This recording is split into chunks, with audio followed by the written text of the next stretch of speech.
हाँ दोस्तों, अब अपना जो इसमें नेक्स्ट आपका जो टॉपिक है वो है आपका जलवायु परिवर्तन। और जलवायु परिवर्तन जो कि आपकी एनटीए यूजीसी नेट के एग्ज़ाम की दृष्टि से काफ़ी इम्पोर्टेंट टॉपिक है। तो इसमें अपन देखते हैं कि जलवायु परिवर्तन, सबसे पहले जलवायु परिवर्तन पढ़ने से पहले अपने को ये मालूम होना चाहिए कि जलवायु किसे कहते हैं, व्हाट इज़ द जलवायु। दूसरी चीज़, अब इसमें दो शब्द होते हैं, इसमें एक तो होता है मौसम और दूसरा होता है इसमें जलवायु। ठीक है, मौसम और जलवायु। तो मौसम का तो मतलब क्या होगा और जलवायु का मतलब क्या होगा। मौसम का मतलब होता है कि किसी छोटे स्थान पर, या अपन यूँ कह सकते हैं कि किसी स्थान विशेष पर, किसी स्थान विशेष पर पाए जाने वाले, किसी स्थान विशेष पर पाए जाने वाले भौतिक कारक, जैसे तापमान, वायु दाब, आर्द्रता, वायु दाब प्रवणता,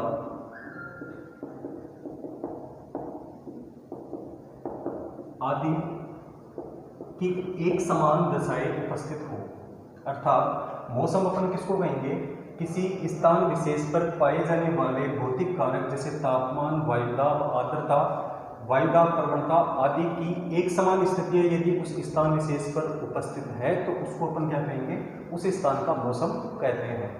और ये जो मौसम होता है ये समय के साथ में परिवर्तित होता है, यानी मौसम समय के साथ परिवर्तित होने वाला, मौसम समय के साथ परिवर्तित होता है। अर्थात अपन कह सकते हैं कि सुबह का मौसम कुछ अलग होता है, दोपहर का मौसम अलग होता है और शाम का मौसम अलग होता है। तो इस तरह से क्या हो रहा है कि समय के साथ साथ में क्या हो रहा है, मौसम में परिवर्तन हो रहा है। जबकि इसके सापेक्ष में यदि अपन जलवायु की बात करें तो जलवायु क्या है, जलवायु इसके अंदर भी वही भौतिक तत्व होते हैं, लेकिन यहाँ पर मौसम एक स्थान विशेष पर पाए जाने वाले कारकों की स्थिति को देखा गया। और जलवायु क्या देखते हैं, एक बहुत बड़े भौतिक प्रदेश, एक बड़े भौतिक प्रदेश या एक बृहद प्रदेश पर पाए जाने वाले जो भौतिक कारक हैं, जैसे आपका तापमान, वायुदाब, आर्द्रता, वायुदाब प्रवणता, इन सब की जो दशाएं हैं वो लंबे समय तक एक समान रूप से उपस्थित होती हैं। अर्थात जलवायु एक वृहद स्तर पर प्रयोग किए जाने वाला शब्द है जिसमें अपन तापमान, वायुदाब, आर्द्रता आदि की दशाओं को डिनोट या प्रदर्शित करते हैं। ठीक है, जो लंबे समय तक उसी क्षेत्र में ये सारी की सारी स्थितियां एक जैसी होती हैं तो उसको अपन जलवायु कहते हैं। अब क्या होता है कि अपन पढ़ रहे हैं जलवायु परिवर्तन, तो यहाँ तक अपने को जलवायु और मौसम इन दोनों में अंतर समझ में आ गया होगा। और जलवायु का एक मुख्य रूप से इसकी जो परिभाषा है या इसको अपन क्या बोल सकते हैं यह आपको समझ में आ गया होगा। ठीक है, इसके बाद में देखते हैं जलवायु परिवर्तन। तो जलवायु परिवर्तन, ये परिवर्तन की अपन बात करते हैं तो परिवर्तन किसमें होगा, जलवायु के तत्वों में। और जलवायु के तत्व कौन कौन से हैं, जैसे तापमान, वायुदाब, आर्द्रता, ये यहाँ के कुछ प्रमुख तत्व हैं। इसके अलावा आप और भी इसमें शामिल कर सकते हैं। तो यदि इन सभी के अंदर, इन सभी तत्वों में यदि परिवर्तन होता है, ठीक है, तो उसको अपन बोलेंगे जलवायु परिवर्तन। अर्थात किसी एक क्षेत्र पर पहले किसी समय उष्णकाल था, किसी एक वृहद क्षेत्र पर उष्णकाल था और उसके बाद में ये उष्णकाल परिवर्तित हो जाता है शीतकाल में। अर्थात क्या हुआ कि उस स्थान विशेष या उस वृहद प्रदेश पर एक समय में उष्णकाल था और जबकि दूसरे समय में वहां पर क्या आ गया, शीतकाल आ गया। इसका मतलब क्या हुआ कि यहाँ पर एक वृहद क्षेत्र पर जलवायु के तत्वों में परिवर्तन हुआ है जिसको अपन डिनोट कर सकते हैं जलवायु परिवर्तन से। ठीक है, इस जलवायु परिवर्तन से संबंधित कुछ कारकों का अपन अध्ययन करते हैं या जिसके आधार पर अपन ये प्रमाणित करने की कोशिश करेंगे कि जलवायु परिवर्तन किस तरह से हो रहा है। तो जलवायु परिवर्तन को स्पष्ट करने के लिए कुछ एग्जाम्पल्स लेते हैं। इसका जो सबसे अच्छा एग्जाम्पल है पहला कि हिमालय निर्मित झील, हिमालय निर्मित झील। तो हिमालय निर्मित झीलों में मिलने वाले अथवा जमा होने वाले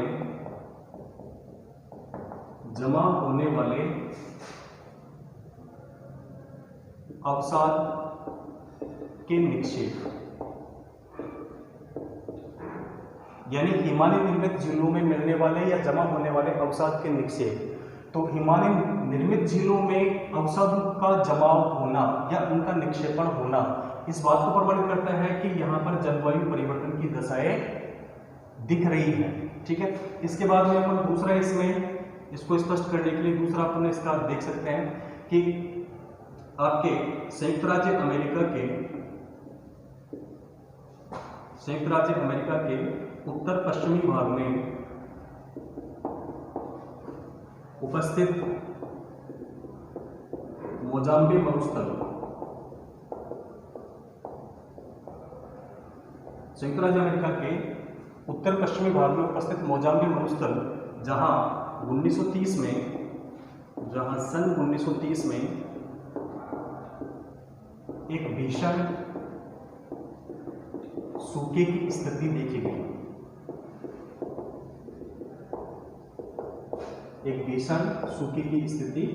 गई। ठीक है, इसके अलावा तीसरा इसमें अपन ले सकते हैं आपका जो अफ्रीका महाद्वीप है, तो अफ्रीका का सहारा मरुस्थल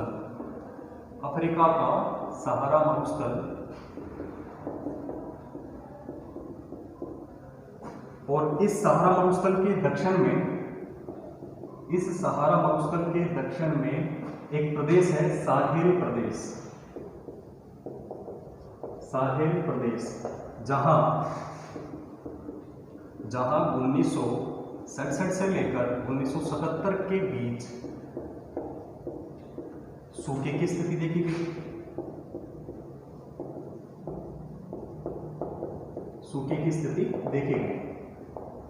ठीक है, तो यहां अपन ने इन तीन एग्जाम्पल्स की सहायता से ये तीनों एग्जाम्पलों को या तीन इस परिप्रेक्ष्य को देखते हुए अपन बता सकते हैं कि इन स्थानों पर जलवायु परिवर्तन की दशाएं मिल रही है, देखने को मिल रही है। सबसे पहले था इसमें हिमालय निर्मित झीलों में मिलने वाले यानी वहां पर जमा होने वाले अवसाद या निक्षेप। ठीक है, दूसरा इसमें संयुक्त राज्य अमेरिका के उत्तर पश्चिमी भाग में उपस्थित मोजाम्बिक मरुस्थल, जहां 1930 में एक भीषण सूखे की स्थिति देखी गई। इस मोजाम्बिक मरुस्थल को धूल का कटोरा भी कहते हैं,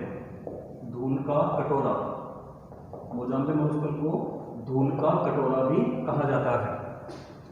और नेक्स्ट जो इसमें है कि अफ्रीका के सहारा मरुस्थल में, इस सहारा मरुस्थल के दक्षिण में साहेल प्रदेश, जहां 1967 से लेकर 77 के बीच में सूखे की स्थिति देखी गई। इसके साथ साथ जो जलवायु परिवर्तन की दशाएं हैं उनमें अपन शामिल कर सकते हैं भारतीय मानसून। तो भारतीय मानसून को भी यदि देखें तो भारतीय मानसून अभी लगभग कुछ दशकों में भारतीय मानसून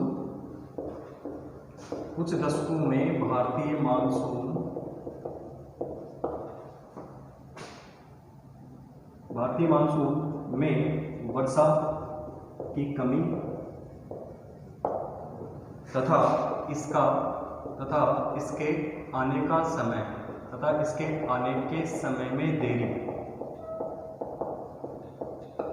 तथा इसके आने के समय में देरी, तो ये भी जो चीजें हैं ये कुछ दशकों में ये देखा गया है कि भारतीय मानसून में एक तो क्या हो रहा है कि इससे होने वाली वर्षा में कमी दिखाई दे रही है, इससे होने वाली वर्षा की मात्रा कम प्राप्त हो रही है। दूसरी चीज, यहाँ जो मानसून जिस समय में आता है तो उसमें आने का जो समय है वो भी धीरे धीरे उसमें भी देरी दिख रही है। तो ये किसके कारण हो रही है? ये सारी जो चीजें हैं वो सारी की सारी जो चीजें हो रही हैं वो जलवायु परिवर्तन के कारण हो रही है। इसके अलावा जलवायु परिवर्तन को अपन जैसे जो विश्व के उच्च अक्षांशों में स्थित देश हैं, विश्व के उच्च अक्षांशीय देश,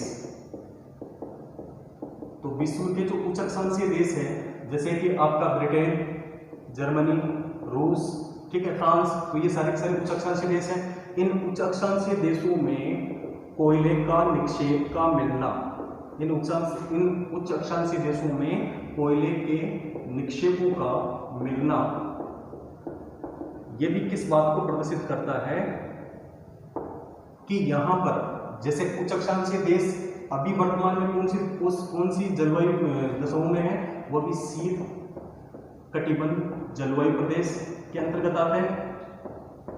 तो इसका मतलब इस क्षेत्र के अंदर कोयले के निक्षेप मिले, तो इसका मतलब यहाँ पर किसी न किसी काल में या इस शीतकाल से पहले यहाँ पर उष्ण कटिबंध प्रकार की जलवायु विद्यमान थी।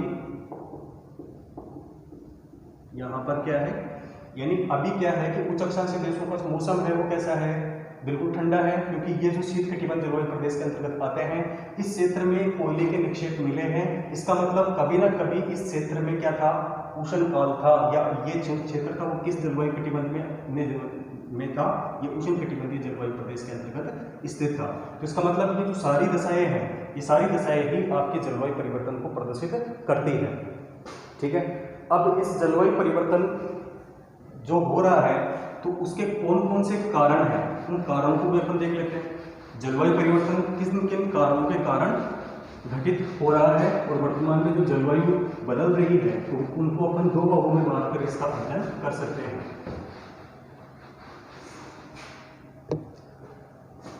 तो जलवायु परिवर्तन के कारण, जलवायु परिवर्तन के कारण,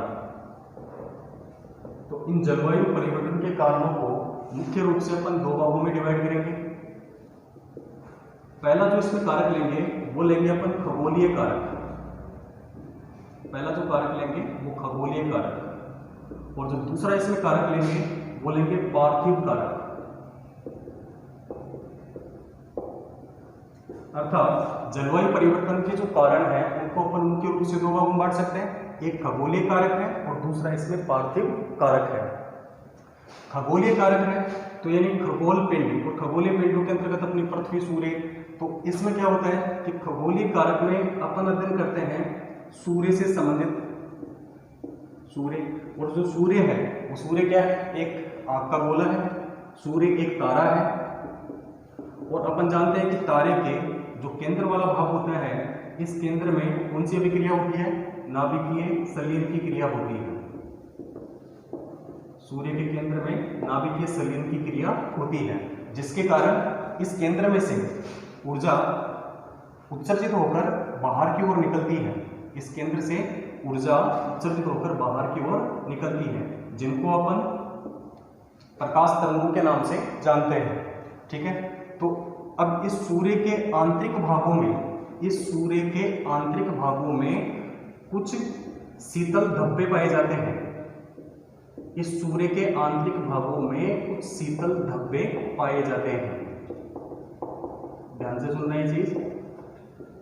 सूर्य एक तारा है और तारे के केंद्र में नाभिकीय संलीन की अभिक्रिया होती है, जिसके कारण इसके केंद्र से ऊर्जा का उत्सर्जन होता है और बाहर की ओर निकलती है। सूर्य का जो केंद्र वाला भाग है तो इस केंद्र वाले भागों में कुछ शीतल धब्बे पाए जाते हैं। ठीक है, कुछ ऐसे स्पॉट होते हैं जिनका तापमान कम होता है, तो इन शीतल धब्बों को सौर कलंक कहा जाता है। इन शीतल धब्बों को क्या कहा जाता है, सौर कलंक कहा जाता है।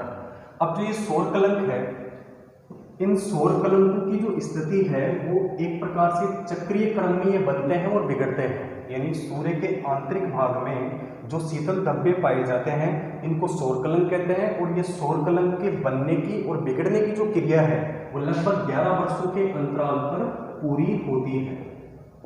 11 वर्षों के अंतराल पर ये पूरे होती है, यानी 11 वर्षों के अंतराल पर ये सौर कलंक जो है वो सूर्य के आंतरिक भाग में बनते हैं और ऑटोमेटिकली ये खुद ही नष्ट हो जाते हैं और फिर से वापस ये बन जाते हैं। अब जब सौर कलंक की स्थिति सूर्य के केंद्र वाले भागों में होती है तो ऐसी स्थिति में क्या होता है कि जब भी सौर कलंक सूर्य के आंतरिक भागों में दिखाई देते हैं तो उस समय सूर्य के इस केंद्र वाले भाग से निकलने वाली ऊर्जा की मात्रा काफी ज्यादा होती है। राइट, यानी जब सौर कलंक इसके आंतरिक भाग में बनते हैं तो इससे निकलने वाली या इससे उत्सर्जित होने वाली ऊर्जा की मात्रा बढ़ जाती है। तो जब इनकी सौर कलंकों की संख्या अधिक होती है, जब सौर कलंकों की संख्या अधिक होती है तो सूर्य से के आंतरिक भाग से उत्सर्जित ऊर्जा की मात्रा भी अधिक होती है। सूर्य के केंद्र से बाहर की ओर निकलने वाली ऊर्जा की मात्रा भी अधिक होती है। अब जब सूर्य से जब सूर्य के केंद्र से सौर कलंकों की संख्या या सूर्य के केंद्र में जब सौर कलंकों की संख्या अधिक होगी तो उससे क्या होगा, उत्सर्जित ऊर्जा की मात्रा अधिक होगी। उत्सर्जित ऊर्जा की मात्रा अधिक होगी तो इनका एक भाग जो कि पृथ्वी के धरातल पर जाता है, पृथ्वी के धरातल पर जाता है, इनका एक भाग इन सूर्य के आंतरिक भाग से निकलने वाली उत्सर्जित ऊर्जा का एक भाग कहां पर पहुंचेगा, पृथ्वी के धरातल पर पहुंचेगा, जिसको अपन कहते हैं सूर्य तप। तो यानी जब सूर्य तप यानी जब निकलने वाली ऊर्जा की मात्रा अधिक होती है, जब सौर कलंकों की संख्या अधिक होती है तो उत्सर्जित मात्रा में वृद्धि होती है, जिसके कारण पृथ्वी के धरातल पर सूर्य तप की मात्रा भी अधिक होती है। और जब सूर्य तप की मात्रा धरातल पर अधिक पहुंचती है तो ऐसी स्थिति में पृथ्वी के धरातल का तापमान भी अधिक हो जाता है, पृथ्वी के धरातल का तापमान भी अधिक होता है। राइट, इतना समझ में आ गया होगा। तो यहाँ पर जो खगोलीय कारक है वो जलवायु परिवर्तन का एक प्रमुख, इसको अपन इसके कारणों के अंतर्गत बांट कर इसका अध्ययन करते हैं। और खगोलीय कारकों में अपन ने शामिल किया सूर्य को। सूर्य एक तारा होता है, तारे के केंद्र में नाभिक सलिल की अभिक्रिया होती है, जिसके कारण वहां पर क्या होगा, वहां पर दो या दो से अधिक नाभिक आपस में जुड़कर ऊर्जा का उत्सर्जन करते हैं। ठीक है, और वो ऊर्जा सौर विकिरण के रूप में इसके आंतरिक भाग से बाहरी भाग की तरफ आती है। अब यदि इस सूर्य के आंतरिक भाग में शीतल धब्बे पाए जाते हैं तो उनको बोलते हैं सौर कलंक। सूर्य के आंतरिक भाग में शीतल धब्बे पाए जाते हैं तो उनको बोलते हैं सौर कलंक। जब ये सौर कलंक बनते हैं, जब इनकी संख्या अधिक होती है, अर्थात जब सौर कलंक की संख्या अधिक होती है तो सूर्य के आंतरिक भाग से निकलने वाली ऊर्जा की मात्रा अधिक हो जाएगी। ठीक है, और जब निकलने वाली ऊर्जा की मात्रा अधिक होती है तो उसके कारण सूर्य तप की मात्रा भी पृथ्वी के धरातल पर अधिक होगी। और जब सूर्य तप की मात्रा पृथ्वी के धरातल पर अधिक होगी तो ऐसी स्थिति में धरातल का तापमान अधिक होगा। क्लियर है? ठीक है। अब इसमें क्या होता है कि जब अभी अपन ने कंडीशन देखी जब सौर कलंकों की संख्या में वृद्धि होती है। अब इसकी दूसरी कंडीशन, जब सौर कलंकों की संख्या में कमी होती है, जब सूर्य के आंतरिक भाग में सौर कलंकों की संख्या कम होती है, सौर कलंकों की संख्या कम होती है,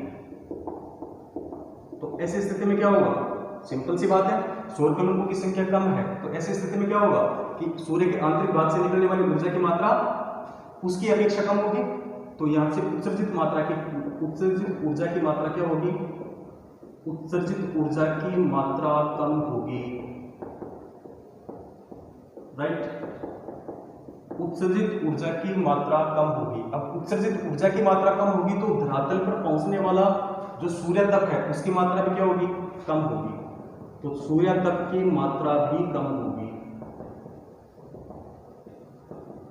ठीक है, जब धरातल पर पहुंचने वाले सूर्य तप की मात्रा कम होगी तो ऐसी स्थिति में क्या होगा, पृथ्वी के धरातल पर कम तापमान पहुंचेगा। तो धरातल पर कम तापमान पहुंचेगा या धरातल का कम तापन होगा, धरातल का कम तापन होगा। ठीक, तो ऐसी स्थिति में क्या होता है कि जब सौर कलंकों की संख्या कम हो जाती है तो अपन डायरेक्ट कह सकते हैं कि वहां पर धरातल का जो तापमान है वो कम होगा। तो धरातल का तापमान कम होगा, लेकिन इस वाली स्थिति में समुद्र का तापमान बढ़ जाता है, समुद्र का तापमान बढ़ जाता है। कब बढ़ जाता है, जब सौर कलंकों की संख्या कम होती है। अब इसको देखते हैं, समुद्र का तापमान बढ़ जाता है जबकि धरातल का तापमान कम होता है। इसको अपन इस तरह से देखते हैं कि जब सौर कलंकों की संख्या कम होती है तो ऐसी स्थिति में क्या होगा,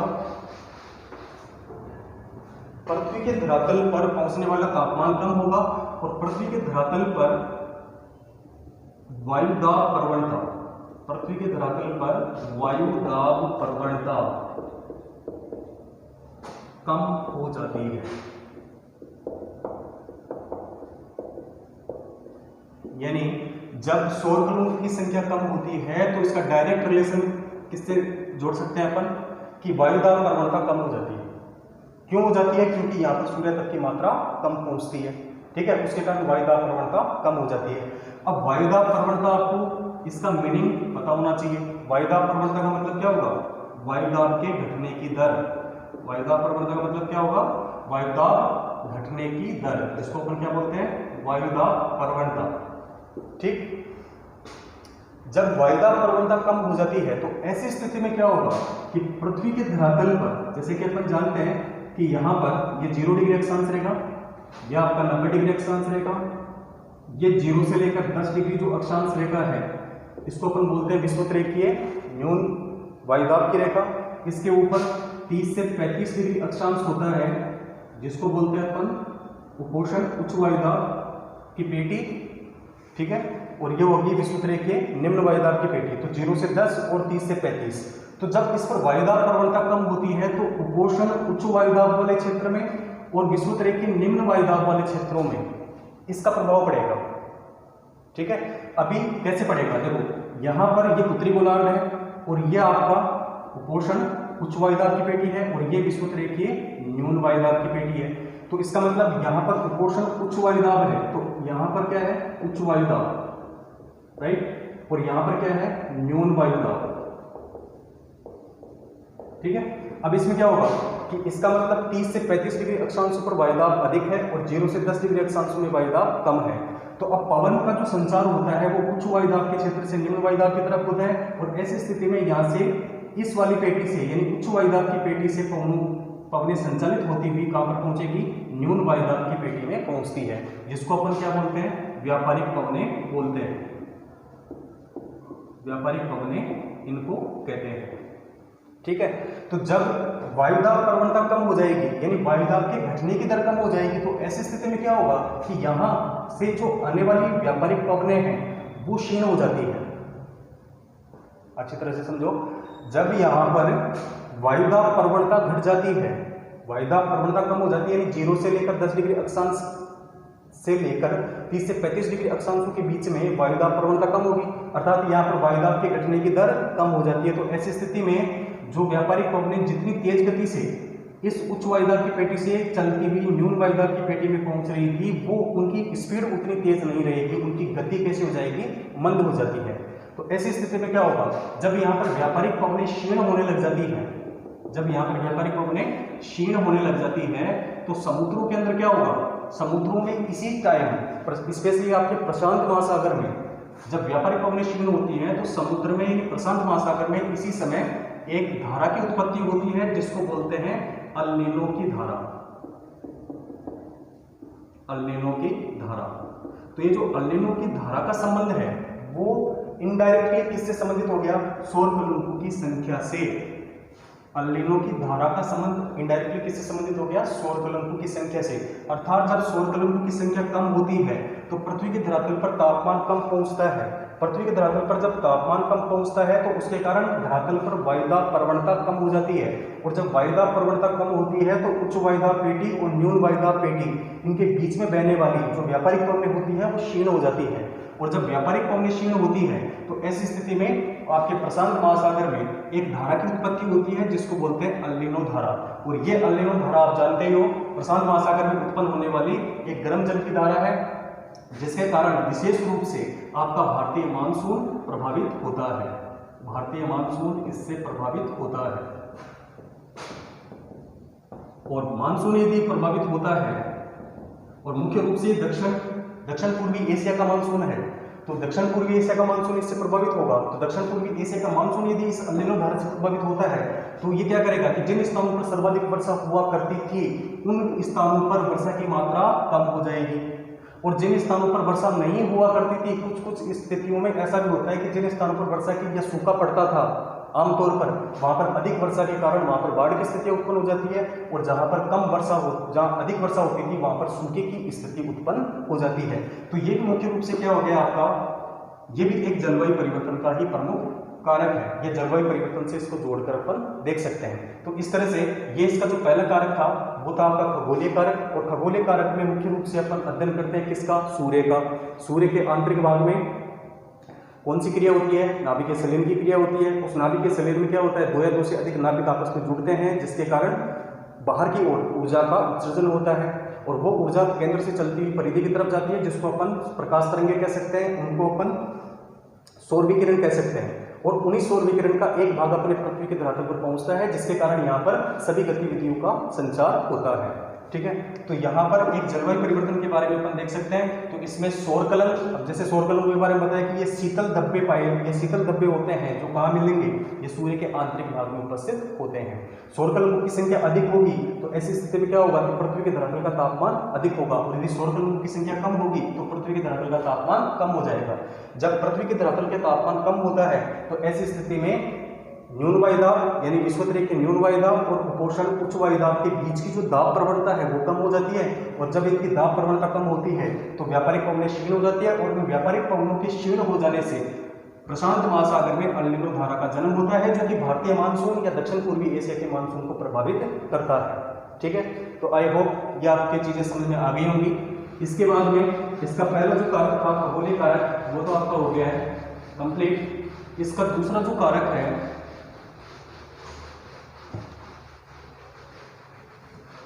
वो है आपका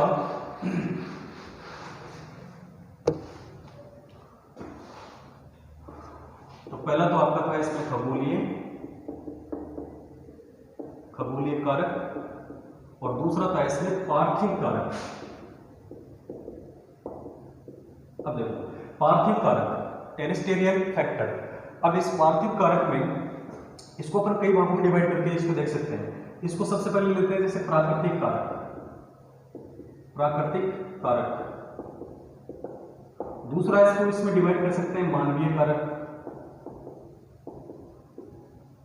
ठीक है, तीसरा इसमें ले सकते हैं अपन ग्रीन हाउस प्रभाव। चौथा इसमें ले सकते हैं अपन वनोन्मूलन। तो ये जो सब कारक हैं ये भी क्या है, जलवायु परिवर्तन के लिए जिम्मेदार कारक है। राइट, पार्थिव कारक में सबसे पहले प्राकृतिक कारक, दूसरा मानवीय कारक, तीसरा ग्रीन हाउस प्रभाव, चौथा वनोन्मूलन। तो ये भी क्या है, ये भी जलवायु परिवर्तन में अपनी अहम भूमिका निभाते हैं। अब वो कैसे निभाते हैं उनको देखते हैं।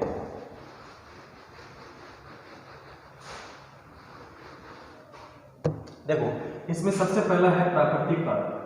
तो प्राकृतिक कारक में, अब प्राकृतिक कारक में अपन ले सकते हैं नेचुरल डिजास्टर, यानी जैसे इसके अंतर्गत प्राकृतिक कारकों में से जो पृथ्वी के प्रकृति के द्वारा जो कारक प्रभावी होते हैं, तो इसमें मुख्य रूप से आपके ज्वालामुखी और भूकंप है। ज्वालामुखी व भूकंप, तो ये प्रमुख प्राकृतिक कारक है। यहाँ पर भूकंप का इतना इंपोर्टेंस नहीं है जबकि ज्वालामुखी का ज्यादा है। जैसे जब ज्वालामुखी विस्फोट किसी भी स्थान पर होता है, किसी भी स्थान पर यदि ज्वालामुखी विस्फोट होता है तो इस ज्वालामुखी विस्फोट में, इसके विस्फोट के साथ में इसमें लावा निकलता है, इसमें विभिन्न प्रकार की गैसें निकलती हैं, इसमें धूल के कण निकलते हैं और इसमें धुएं के कण भी निकलते हैं। ठीक है, जब किसी भी स्थान पर ज्वालामुखी विस्फोट होता है तो उस ज्वालामुखी विस्फोट से लावा, गैसें, धूल के कण और धुएं के कण अधिक मात्रा में बाहर की ओर निकलते हैं। अब जिस स्थान पर ज्वालामुखी आता है, जिस स्थान पर ज्वालामुखी आता है उसके ऊपर, यानी जब ये तीव्र गति से जब ज्वालामुखी विस्फोट होता है तो ये पृथ्वी की क्रस्ट को तोड़ते हुए ये लावा बाहर की ओर उद्वेलित होता है, और इसमें जो लावा होता है ये तो इस वाले भाग पर, यानी इसके धरातल वाले भाग पर एक विभिन्न प्रकार की आकृतियों में चलकर जमकर ठोस हो जाता है, जबकि इसमें जो धूल के कण और धुएं के कण ये इसके ऊपर के वायुमंडल में काफी लंबे समय तक यहाँ पर विद्यमान रहते हैं। यानी जब ज्वालामुखी विस्फोट होगा तो ज्वालामुखी केंद्र वाले स्थान के ऊपर यहाँ पर धूल के कण व धुएं के कण लंबे समय तक विद्यमान रहते हैं।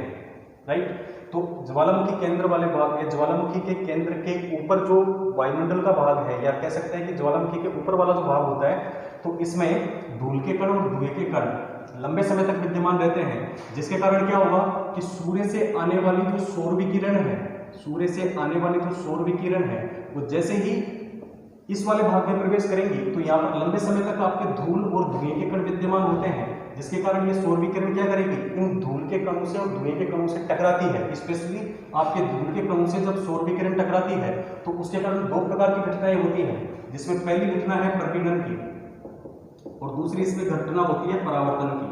अर्थात जब ज्वालामुखी केंद्र के ऊपर के वायुमंडल में धूल और धुएं के कण से सौर विकिरण आकर टकराती है, तो ये सौर विकिरण का प्रकीर्णन और परावर्तन दो प्रकार की घटनाएं इसके द्वारा होती है। अर्थात किसी भी स्थान पर यदि प्रकीर्णन और परावर्तन की घटनाएं होती हैं तो संपूर्ण जो प्रकाश है वो पृथ्वी के धरातल पर नहीं पहुंच पाता है और उसका अधिकांश भाग है या तो प्रकीर्णन की घटना में तो क्या होता है, देखो जब प्रकीर्णन की घटना होती है तो ऐसी स्थिति में तो क्या होगा कि जब ये आपकी एक धूल का कण है, जैसे ये आपका कोई धूल का कण है और इसके ऊपर से एक यहाँ पर सौर विकिरण चल रही है और इससे आकर टकराती है। अगर इस धूल के कण का व्यास आने वाली सौर विकिरण के व्यास से छोटा हो, इस धूल के कण का व्यास आने वाली सौर विकिरण के व्यास से छोटा हो, तो ऐसी स्थिति में क्या होगा कि ये जो सौर विकिरण है इसका जो प्रकाश है वो चारों तरफ यहाँ पर इस तरह से वायुमंडल में छिटक जाता है, राइट, चारों तरफ फैल जाता है। और दूसरी स्थिति, यदि यहाँ पर ये जो धूल का कण है इसका व्यास आने वाले सौर विकिरण के व्यास से बड़ा हो, तो ऐसी स्थिति में क्या होगा कि आने वाली जो सौर विकिरण है वो इस कण से टकराएगी और वापस उसी पथ में लौट जाती है। अर्थात ये जो प्रकाश था, इस सौर विकिरण का जो प्रकाश है, ये जो सौर विकिरण है वो वापस ही उसी पथ में लौट जाती है। तो ये घटना कहलाती है परावर्तन। ठीक है, तो यहाँ पर प्रकीर्णन और परावर्तन की घटनाएं होती है कब, जब किसी भी ज्वालामुखी केंद्र वाले स्थान के ऊपर धूल के कण और धुएं के कण काफी लंबे समय तक विद्यमान होते हैं, तो उस वाले भाग पर तापमान कम प्राप्त होता है, उस वाले भाग पर तापमान कम प्राप्त होता है, जिसके कारण क्या होगा, जब इस वाले भाग पर तापमान कम प्राप्त होगा तो ये वाला भाग क्या कर, ये वाला भाग इसका तापमान कम प्राप्त होगा तो ये धीरे धीरे किस अवस्था में परिवर्तित होने लग जाएगा, ये धीरे धीरे शीतल या ठंडी अवस्था की ओर परिवर्तित होता है, ये शीतल अवस्था की ओर परिवर्तित होने लगता है। तो ये वाला भाग शीतल अवस्था की ओर बढ़ने लगता है। तो ये जो इस प्रकार की स्थिति है, तो ये भी एक प्रकार का क्या है, ये भी जलवायु परिवर्तन है। यदि लंबे समय तक ये चीजें यहाँ पर विद्यमान रहेंगी तो लंबे समय तक इस वाले भाग पर सूर्य का तापमान कम प्राप्त होगा और उसके कारण ये स्थान धीरे धीरे ठंडा होने लग जाएगा।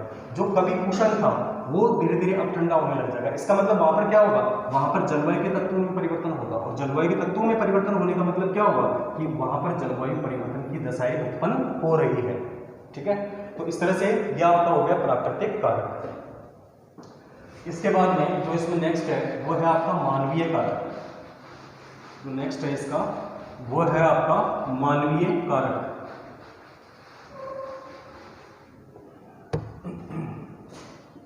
देखो मानवीय कारक, तो मानवीय कारक के अंतर्गत अपन ले सकते हैं मानव एक आर्थिक प्राणी है। मानव क्या है, मानव एक आर्थिक प्राणी है, और आर्थिक प्राणी है तो ये कुछ विशेष प्रकार की क्रियाएं करता है, जैसे औद्योगिकरण,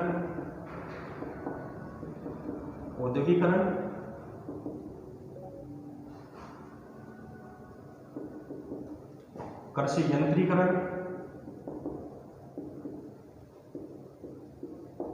नगरीकरण, इस प्रकार की आर्थिक क्रियाएं करता है। और जब मानव इस प्रकार की आर्थिक क्रियाएं करता है, औद्योगिकरण करता है, कृषि यंत्रीकरण करता है, नगरीकरण करता है, तो ऐसी स्थिति में क्या होगा, ऐसी स्थिति में भी यहाँ पर एक तो बड़ी तीव्र गति से यहाँ पर प्रदूषण की स्थिति उत्पन्न होगी, औद्योगिकरण के कारण प्रदूषण की स्थिति उत्पन्न होगी, जिसके कारण इस स्थानीय क्षेत्र का तापमान बढ़ने लग जाएगा। कृषि यंत्रीकरण, यहाँ पर अधिकाधिक प्रयोग बुलाए जाएंगे। नगरीकरण अधिक होने से यहाँ पर जो भी उपस्थित वन होंगे उनको भी बड़ी संख्या में काटा जाएगा, और ऐसी स्थिति में ये सारी की सारी जो क्रियाएं हैं वो डिनोट करती है किसको, जलवायु परिवर्तन, जलवायु परिवर्तन। तो मानव भी, मानवीय जो है, मानव भी क्या करता है, मानव भी एक प्रकार से जलवायु परिवर्तन को महत्वपूर्ण रूप से इसको बढ़ा रहा है। इसके बाद में अपन जो तीसरा लेते हैं इसमें ग्रीन हाउस प्रभाव। देखो ग्रीन हाउस प्रभाव, जैसे इसके बारे में अपन पहले भी पढ़ चुके हैं और आप लोग भी अच्छी तरह से इसके बारे में जानते होंगे। ग्रीन हाउस प्रभाव एक तरह से, ग्रीन हाउस प्रभाव, देखो इसमें ग्रीन हाउस प्रभाव को अपन इस तरह से समझते हैं। ग्रीन हाउस प्रभाव जैसे मान लिया ये एक कांच का बर्तन है और इस कांच के बर्तन में ये कोई पौधा लगा हुआ है, ठीक है, ये कोई यहाँ पर एक पौधा लगा हुआ है। अब इसमें क्या होता है कि सूर्य से आने वाली सौर विकिरण के लिए तो ये क्या करेगा, पारदर्शी है, ठीक है। सूर्य से आने वाली सौर विकिरण के लिए तो ये ग्लास कैसा होगा, पारदर्शी होता है। लेकिन जब ये सौर विकिरण इसके अंदर आ जाती है और ये अधिक तापमान प्राप्त करके जब इससे ऊर्जा वापस उत्सर्जित होने लगती है, जिसको अपन बोलते हैं पार्थिव विकिरण, जिसको अपन क्या बोलते हैं, पार्थिव विकिरण। तो आने वाली विकिरण को तो बोलेंगे सौर विकिरण, राइट। आने वाले विकिरण को क्या बोलेंगे, सौर विकिरण। और धरातल से वापस ऊपर की ओर उत्सर्जित होने वाले विकिरण को क्या बोलते हैं, पार्थिव विकिरण।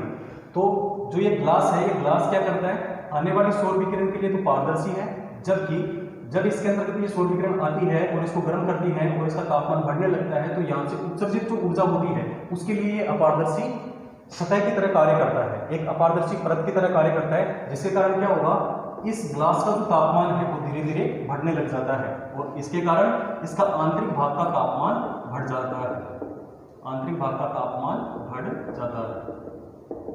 तो इसको मुख्य रूप से अपन कह सकते हैं, और इसी मुख्य रूप से इसको कहते हैं अपन ग्रीन हाउस प्रभाव या ग्रीन हाउस इफेक्ट, ठीक है। तो समझ में आ गया होगा। यानी ग्रीन हाउस प्रभाव क्या है, ग्रीन हाउस प्रभाव एक इस तरह का, इसको अपन एग्जांपल से समझ सकते हैं कि एक कांच का बर्तन है और उस कांच के बर्तन में मान लो एक पौधा लगा हुआ है। अब इस पौधे को क्या चाहिए, जीवित रहने के लिए सूर्य का प्रकाश आवश्यक होता है, क्योंकि इसकी पत्तियों के द्वारा कौन सी क्रिया करता है, ये प्रकाश संश्लेषण की क्रिया करता है, ठीक है। तो जब इससे सौर विकिरण इसके आंतरिक भाग में प्रवेश करती है तो ये अपनी प्रकाश संश्लेषण की क्रिया करता है और जीवित रहता है। लेकिन लगातार सौर विकिरण इसमें चलती चली जाएगी और वापस बाहर नहीं निकलेगी, तो एक स्थिति क्या आएगी, इसके तापमान में बहुत अधिक वृद्धि हो जाती है। जब इसके अधिक तापमान में वृद्धि हो जाएगी तो ऐसी स्थिति में ये पौधा क्या हो जाएगा, ये मर जाएगा, ठीक है। तो इस प्रकार का जो प्रभाव होता है, जिसमें आने वाली सौर विकिरण के लिए पारदर्शी हो, आने वाली सौर विकिरण के लिए पारदर्शी और बाहर निकलने वाली विकिरण या पार्थिव विकिरण के लिए अपारदर्शी सतह का कार्य करे, तो वही आपका क्या कहलाता है, वो आपका कहलाता है ग्रीन हाउस प्रभाव, ठीक है। अब ग्रीन हाउस प्रभाव, ये जो स्थिति है इसकी तुलना की गई है पृथ्वी के धरातल से, यानी ग्रीन हाउस प्रभाव की जो तुलना की गई है वो पृथ्वी के धरातल से की गई है। पृथ्वी के धरातल से इसको देखो किस तरह से किया गया है। देखो पृथ्वी के धरातल पर आने वाली जो विकिरण होती है, तो ये एक मोटी वायुमंडल की सतह को पार करके धरातल पर पहुंचती है, ठीक है, और धरातल को गर्म करती है। और जब धरातल अधिक गर्म हो जाता है तो इसी धरातल से वापस पार्थिव विकिरण के रूप में यही जो तापमान जिसने इस सतह ने अवशोषित किया था, यहीं से यह तापमान ऊपर की तरफ उठने लगता है तरंगों के रूप में, जिनको अपन बोलते हैं पार्थिव विकिरण के रूप में। लेकिन इस धरातल के ऊपर कुछ इस प्रकार की गैसें विद्यमान होती हैं जो ऊपर उठने वाले इन पार्थिव विकिरणों का अवशोषण कर लेती है, समझ में आया। यानी पृथ्वी के धरातल पर आने वाली सौर विकिरण पृथ्वी के धरातल को गर्म करती है और धरातल के गर्म हो जाने के बाद इस धरातल से पार्थिव विकिरणों का उत्सर्जन ऊपर के वायुमंडल में होने लगता है। ऊपर के वायुमंडल में कुछ विशिष्ट प्रकार की गैसें होती हैं जो इन पार्थिव विकिरणों का अवशोषण करती है, और ऐसी स्थिति में क्या होता है कि ये जो तापमान था जो धरातल से ऊपर की ओर मुक्त हो रहा था, ये ऊपर के वायुमंडल में नहीं पहुंच पाता है। समझ में आया कि धरातल से जो तापमान ऊपर की ओर विकिरण के रूप में मुक्त हो रहा था वो ऊपर के वायुमंडल में नहीं पहुंच पाता और ये यहीं पर रुक जाता है, जिसके कारण क्या होता है, धीरे धीरे इस धरातल का तापमान बढ़ने लग जाता है, जिसको पृथ्वी के धरातल पर अपन कह सकते हैं कि ये ग्रीन हाउस प्रभाव की घटना है। क्लियर। अब ये ग्रीन हाउस प्रभाव होता क्यों है और इसमें इसके वायुमंडल में कौन कौन सी ऐसी गैसें विद्यमान होती हैं जो कि इस घटना को अंजाम देती है। तो इसमें देखो ग्रीन हाउस प्रभाव की जो सबसे महत्वपूर्ण गैस है, ग्रीन हाउस प्रभाव की जो सबसे महत्वपूर्ण गैस है जिसके कारण ग्रीन हाउस प्रभाव मुख्य रूप से उत्पन्न होता है, तो इसमें मेन गैस है CO2 यानी कार्बन डाइऑक्साइड। इसकी अन्य जो गैसें हैं जिसको अपन कह सकते हैं प्राइमरी गैस, तो प्राइमरी गैस के अंतर्गत यानी प्राथमिक गैसें जो कि ग्रीन हाउस प्रभाव को उत्पन्न करती है, तो इसके अंतर्गत आता है आपका जल वाष्प। तो जल वाष्प भी एक प्रकार की गैस है और ये भी ग्रीन हाउस प्रभाव को उत्पन्न करती है। तो मुख्य गैस तो कौन सी होगी ग्रीन हाउस प्रभाव के लिए, CO2। इसके बाद में प्राइमरी गैस कौन सी है इसके लिए, जल वाष्प। और अदर गैस, तो अदर गैस के अंदर इसमें आती है, एक तो आती है आपकी मीथेन गैस और दूसरी आती है इसमें नाइट्रस ऑक्साइड, मीथेन गैस और दूसरी नाइट्रस ऑक्साइड। तो इस तरह से ये आपका ग्रीन हाउस प्रभाव के लिए जिम्मेदार प्रमुख गैसें हैं। ठीक है, यहाँ तक समझ में आ गया होगा।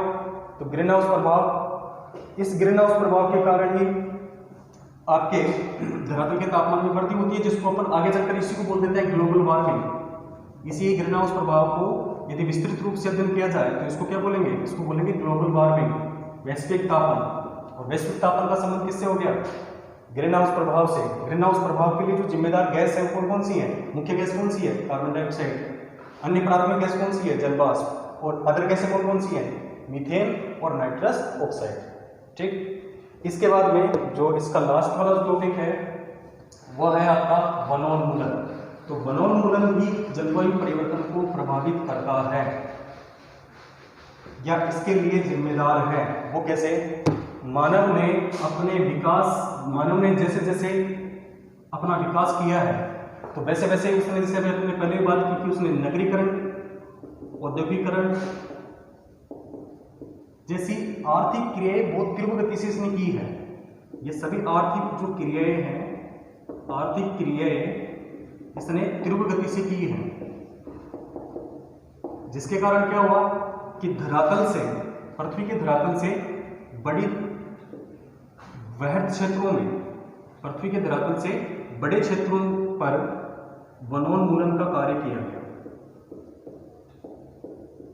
वनोन्मूलन का कार्य किया गया, यानी औद्योगिकरण, नगरीकरण और कृषि आदि के लिए मानव ने बड़े स्तर पर वनों को काटा। और वनों को काटने के कारण जो जहां से वन काटे जाते हैं, जैसे मान लो यहाँ पर सघन वन है और ये जो सघन वन है यदि इनको काट दिया जाता है तो ऐसी स्थिति में क्या होगा कि धीरे धीरे जो धरातल है वो मरुस्थल के अंदर परिवर्तित होने लगता है।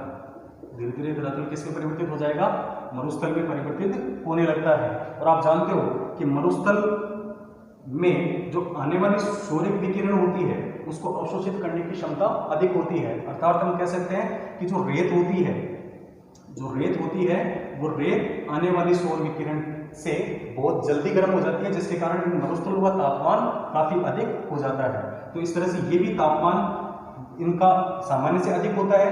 कुछ विशेष परिस्थितियों में जब वहां पर वनोन्मूलन की क्रिया होती है तो ये जो पहले एक सामान्य तापमान का जो स्थान था वो मरुस्थल में जब तब्दील हो गया तो इसका तापमान बढ़ जाता है, तापमान बढ़ जाता है। तो ये भी क्या है, ये भी एक प्रकार से यहाँ पर जलवायु के तत्वों में परिवर्तन हो गया, तापमान में परिवर्तन हो गया। तो ये भी क्या हो गया, जलवायु परिवर्तन का एक प्रमुख कारण है। ठीक है, तो इस तरह से आज अपन ने देखा सबसे पहले जलवायु और मौसम में क्या डिफरेंस होता है, वर्तमान में जो जलवायु परिवर्तन हो रहा है उसके कुछ अपन एग्जाम्पल्स लिए। उन एग्जाम्पल्स में जैसे अपन ने कुछ हिमालय निर्मित जो निक्षेप, जो हिमालय निर्मित जिले हैं उनमें अवसादों का निक्षेप होता है, तो ये, और मरुस्थल में भी हिमालय निक्षेप देखे गए। ये सारे के सारे जलवायु परिवर्तन के कुछ उदाहरण थे। फिर इनको अपन ने दो भागों में डिवाइड किया, जिसमें एक खगोलीय कारक और एक था इसमें पार्थिव कारक। खगोलीय कारक के अंतर्गत अपन ने सौर कलंकों की स्टडी की, और जो आपका पार्थिव कारक है इसके अंतर्गत अपन ने प्राकृतिक कारक, मानवीय कारक, ग्रीन हाउस प्रभाव और वनोन्मूलन की क्रिया का स्टडी किया है। ठीक है, आज के लिए इतना ही।